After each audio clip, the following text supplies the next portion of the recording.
Hello అండి, welcome to Raji home style. నేను మీ రాజేశ్వరి. ఈరోజు రాజీ హోమ్ స్టైల్లో ఘుమఘుమలాడే గుత్తి బీరకాయ కూరని సింపుల్గా ఎలా చేసుకోవాలో ఈరోజు ఈ వీడియోలో చూసేద్దామండి.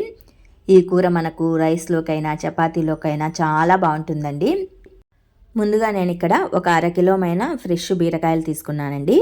వీటిని శుభ్రంగా ఒకసారి నీట్గా కడిగేసి తర్వాత పీల్ ఆఫ్ చేసేయండి. పైన పీల్ అంతా రిమూవ్ చేసేసి కాసేపు పక్కన పెట్టేసేయండి. స్టవ్ పైన ఒక పెన్నం పెట్టేసి అందులో 2 లేదా 3 టేబుల్ స్పూన్లమైన వేరుశనగ గుండ్లను వేసేసుకోవాలి.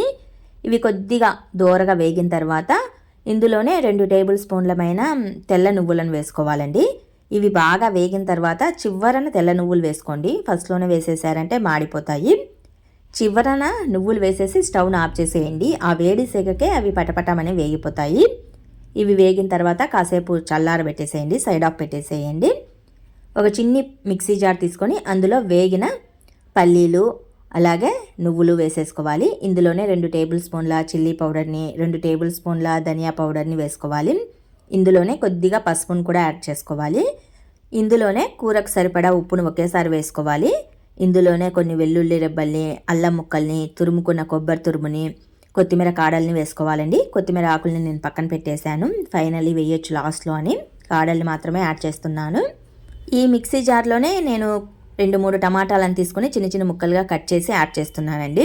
ఎందుకంటే బీరకాయ కూరకి పులుపు అనేది కూడా బ్యాలెన్సింగ్గా ఉండాలి కాబట్టి నేను టమాటా ముక్కల్ని వేస్తున్నాను. టమాటా ముక్కలు వేయటం వల్ల కూర కూడా మంచి టేస్టీతో ఉంటుంది. మనం గుత్తి వంకాయ కూరకి మామూలుగా చింతపండును వేసుకుంటూ ఉంటాము, అలా కాకుండా నేను టమాటాలు యాడ్ చేశానండి.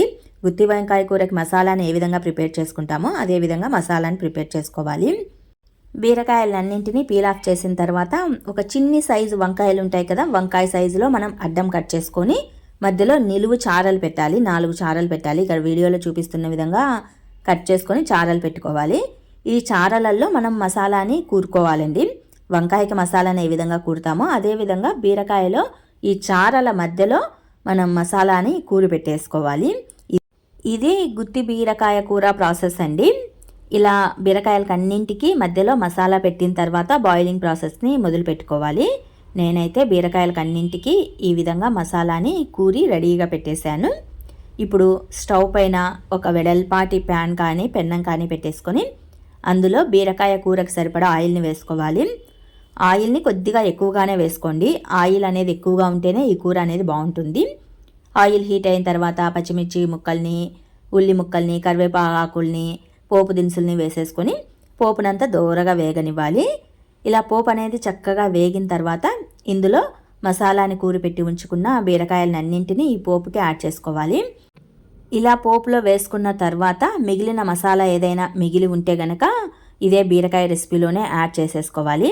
స్టవ్ని పూర్తిగా మీడియం ఫ్లేమ్లోకి టర్న్ చేయాలండి.